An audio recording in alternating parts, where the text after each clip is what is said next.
Selamat datang di Mindset. Terima kasih sudah berkunjung pada channel ini. Tetap dukung channel ini dengan cara subscribe, like, share, berikan komentar-komentar yang konstruktif, dan jika ada hal spesifik yang ingin didiskusikan lebih lanjut terkait persoalan-persoalan hukum, dapat mengirim pesan surat kepada kami melalui email yang telah kami sertakan dalam deskripsi video ini. Beginilah aktivitas kami di malam hari, mengisi waktu luang dengan mengajar pada anak-anak baik di tingkat sekolah dasar maupun SMP. Juga pada waktu-waktu tertentu mengisi waktu-waktu tersebut dengan mengajar di perguruan tinggi. Di tengah-tengah kekurangan apapun, seharusnya tidak malah menyurutkan niat, semangat untuk belajar. Seharusnya kita terus terdorong. Di tengah-tengah kekurangan fasilitas, di tengah-tengah kekurangan apapun, semangat itu harus seyogianya terus dipupuk. Nah, di beberapa hari kemarin saya berdiskusi dengan salah seorang mahasiswa terkait dengan tindak pidana penadahan. Sebetulnya tindak pidana penadahan sudah saya urai pada video saya sebelumnya. Bagi yang belum menonton, dapat mengklik link yang telah saya sertakan di atas atau pada deskripsi video ini. Walaupun video tersebut tidak secara substansi saya membahasnya, tetapi sekedar untuk mengantar kita memahami tentang apa itu tindak pidana penadahan. Nah, salah satu persoalan yang dipertentangkan oleh seorang mahasiswa ini adalah terkait dengan orang yang membeli barang tersebut tetapi tidak mengetahui bahwa barang tersebut diperoleh dari suatu kejahatan. Nah, apakah kemudian orang yang membeli ini akan tetap dimintai pertanggungjawaban ataukah kemudian dihentikan proses hukumnya? Nah, pertama-tama untuk menentukan apakah itu tindak pidana atau bukan, harusnya berdasarkan mekanisme peraturan perundang-undangan, mekanisme yang terbangun berdasarkan Undang-Undang 8/1981 adalah penyelidikan untuk menentukan apakah perbuatan tersebut adalah merupakan tindak pidana atau bukan. Dan kalau itu merupakan tindak pidana berdasarkan cukup bukti, minimal 2 alat bukti, maka kemudian dipindahkan status dari penyelidikan ke penyidikan. Nah, dituntut atau tidak atas perkara tersebut, perkara penadahan, diduga melakukan tindak pidana penadahan, sudah saya jelaskan bahwa tindak pidana penadahan itu dirumuskan dalam pasal 1480 ayat 1 KUHP. Nah, bunyinya kurang lebih dengan hukuman penjara selama-lamanya 4 tahun atau denda sebanyak-banyaknya 900. Dihukum karena sebagai sekongkol barang siapa yang membeli, menyewa, menerima tukar, menerima gadai, menerima sebagai hadiah, atau karena hendak mendapat untung, menjual, menukarkan, menggadaikan, membawa, menyimpan, atau menyembunyikan suatu barang yang diketahuinya atau yang patut disangkanya diperoleh karena kejahatan. Jadi ancaman hukumannya cukup serius berdasarkan pasal 480. Tindak pidana penadahan pada video saya sebelumnya sudah saya urai. Salah satunya adalah membeli barang yang diperoleh dari tindak kejahatan. Nah, apakah kemudian harus tetap dimintai pertanggungjawaban atas hukum?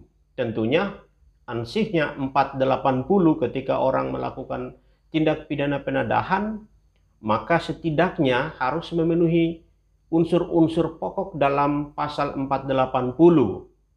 Unsur pertama, barang siapa. Nah, barang siapa ini ditujukan kepada siapa saja orang, subjek hukum yang tentunya dapat dimintai pertanggungjawaban secara hukum. Lalu unsur kedua adalah ada deretan perilaku-perilaku, apakah itu membeli, apakah itu menyewa, dan seterusnya. Dan unsur lainnya adalah ketika orang melakukan perilaku membeli, dia mengetahui bahwa barang tersebut adalah diperoleh dari tindak pidana kejahatan. Nah,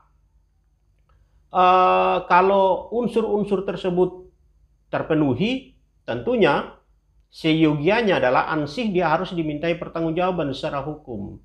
Nah, itu digantungkan pada alat bukti dan tentunya naluri seorang penyidik. Apakah kemudian akan harus dimintai pertanggungjawaban atas perilaku tersebut. Kalau kemudian perkara itu dihentikan penyelidikannya, maka tentunya selesai. Tetapi yang jadi persoalan adalah ketika membeli barang tersebut dan dia tidak mengetahui barang tersebut diperoleh dari tindak pidana kejahatan, maka satu-satunya opsi adalah dia melakukan pembelaan di pengadilan, melakukan pembelaan, meyakinkan hakim bahwa ketika dia melakukan proses pembelian, dia melakukan pembelian dan kedudukannya sebagai pembeli yang beritikat baik. Tidak cukup dengan kemudian statement bahwa dia tidak mengetahui barang yang diperoleh dari tindak pidana. Tidak cukup dengan statement itu, tetapi setidaknya dia melakukan pembelaan dan diikuti dengan alat bukti yang cukup untuk meyakinkan hakim bahwa dia adalah pembeli yang beritikat baik. Nah, pada video saya sebelumnya sudah saya urai bahwa ada sekian banyak backup perilaku yang harus dilakukan ketika menemui orang-orang tertentu yang menjual barang tertentu dengan perilaku dengan harga yang tidak wajar. Sudah saya urai pada video saya sebelumnya. Silakan bagi yang belum nonton dapat menontonnya. Jadi ketika dia sebagai pembeli yang beritikat baik, tentunya dia patut menduga kalau orang menjual barang dengan harga yang miring, harga barunya 10 juta lalu menjual dengan harga 1 juta, tentunya tidak wajar. Seyogianya tidak membelinya. Kalau dia membelinya, berarti dia bisa atau dapat diduga melanggar pasal 480 ayat 1 KUHP. Lalu juga di backup dengan dokumen-dokumen lain. Sudah saya urai, kalau jual beli itu dilakukan, ya harusnya ada kwitansi sehingga mengetahui asal usul barang tersebut. Lalu proses pembelian, proses transaksi jual beli itu dilakukan di tempat umum. Jangan sampai proses transaksi itu dilakukan di tempat tertutup, di tempat gelap yang kemudian mengarah pada tindak pidana perilaku penadahan. Jadi seorang yang diduga melakukan tindak pidana penadahan melakukan pembelaan di dalam pengadilan. Satu-satunya cara ketika proses pelimpahan perkara itu sudah di pengadilan, dilakukan proses penuntutan oleh jaksa, maka tentunya dia harus melakukan pembelaan diri. Apakah dia sendiri atau melibatkan jasa advokat? Ya silakan. Dia harus melakukan proses pembelaan dengan menyatakan diri bahwa dia adalah pembeli yang beritikat baik. Tidak hanya cukup dengan itu, tetapi kemudian dengan deretan alat bukti yang dia miliki. Makanya harus ada prinsip kehati-hatian ketika melakukan proses jual beli, apalagi jual beli itu dilakukan di bawah tangan. Harus ada prinsip hati-hati sehingga niat baik kita untuk membeli, untuk membantu orang lain, membantu teman, sepantasnya tidak kemudian di kemudian hari bermasalah dan kita dimintai pertanggungjawaban karena pelanggaran atas peraturan perundang-undangan. Nah, jadi kesimpulan akhirnya tergantung penyidik. Kalau kemudian mau menindaklanjuti itu, melimpahkan perkara ke kejaksaan untuk dilakukan penuntutan, ya naluri penyidik. Tentunya dengan alat bukti yang cukup. Kalau kemudian terlanjur dilakukan proses pelimpahan perkara itu ke kejaksaan dan dilakukan proses penuntutan, tentunya si orang yang disangka melakukan tindak pidana penadahan atau didakwa melakukan tindak pidana penadahan menyiapkan diri untuk melakukan pembelaan di hadapan hakim sehingga dia dapat dilepas dari jerat pertanggungjawaban pidana karena pelanggaran atas pasal 480 KUHP. Mungkin ini beberapa catatan yang bisa saya bagikan. Saya berharap kemudian dapat memberikan sedikit kepuasan walaupun mungkin akan sangat tidak puas karena akan panjang lebar ketika kita membicarakan tindak pidana penadahan dari sisi normatif, akan panjang lebar dan mungkin orang-orang yang punya spesifikasi pidana yang nanti akan mengurai, dan itu tentunya ada di bangku pendidikan di suatu perguruan tinggi. Tetap dukung channel ini dengan cara subscribe, like, share, berikan komentar-komentar yang konstruktif, dan jika ada hal spesifik yang ingin didiskusikan lebih lanjut terkait persoalan-persoalan hukum, dapat mengirim pesan surat kepada kami melalui email yang telah kami sertakan dalam deskripsi video ini.